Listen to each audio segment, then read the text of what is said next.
What is your view on this whole debate?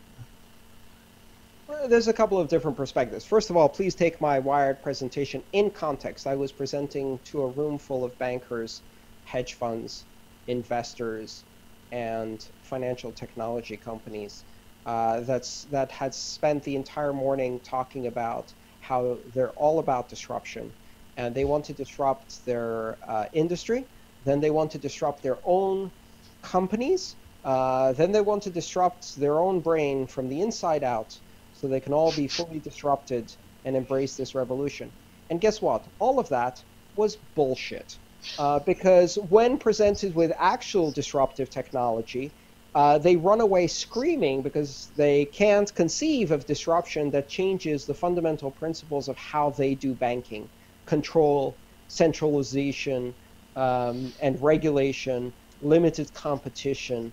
And they want to adopt the efficiencies without the decentralization, and the low cost, but with control, and the global nature, but with censorship. And you can't do that. You can't have both. You can't have the revolutionary nature of Bitcoin while stripping it of all of the things that make it revolutionary and make it interesting.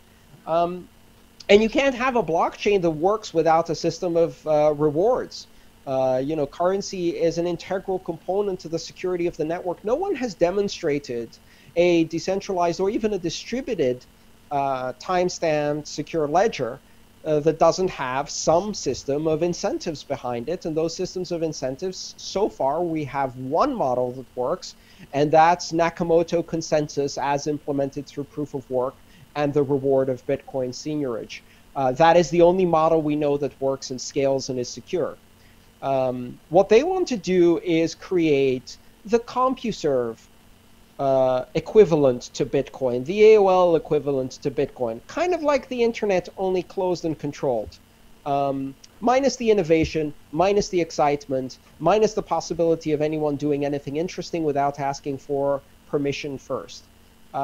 Is that going to increase the efficiency of some banking operations? Sure. Sure it is. Just as much as when AT&T routes its long-distance phone calls over IP, it saves a lot of money.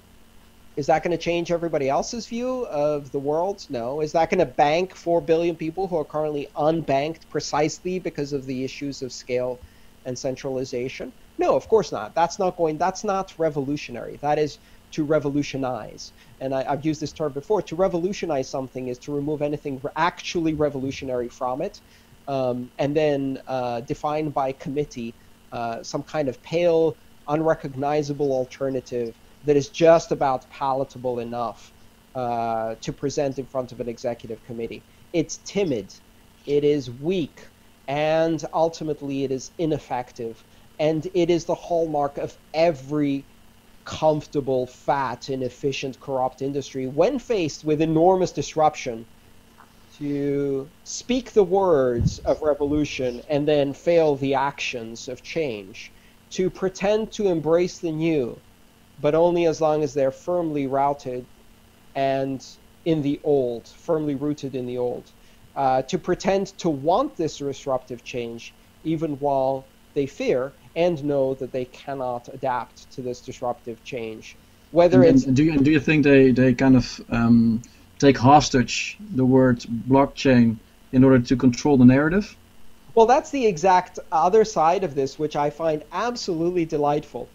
If you had a year ago hired the best marketing company in the world, you get John Hamm from Mad Men to create an advertising campaign that allows you to take all of the benefits of Bitcoin and package them in an unoffensive new brand that completely removes any associations with drugs, terrorists, pornographers, and all of the other ugly things that people want to attach to Bitcoin to drag it down.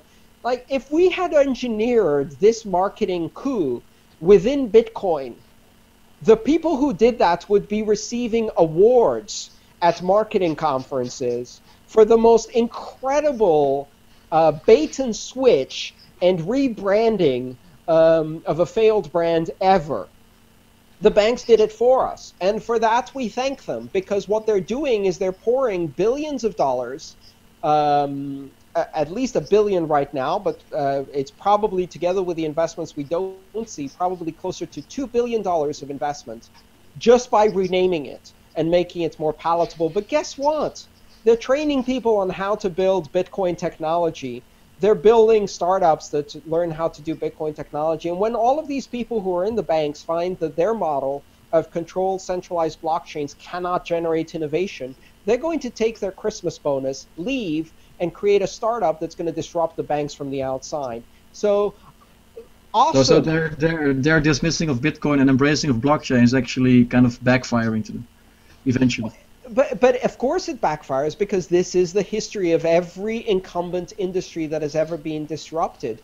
And this is exactly the same as the phone companies trying to create walled garden internet replicas with CompuServe and AOL, and teaching people how they can do email, but it's closed email, so you can only email people who are in your system. Well, eventually they had to open the wall, and when they opened the wall, everybody discovered the internet and got nicely trained on it, and then they chose between the two.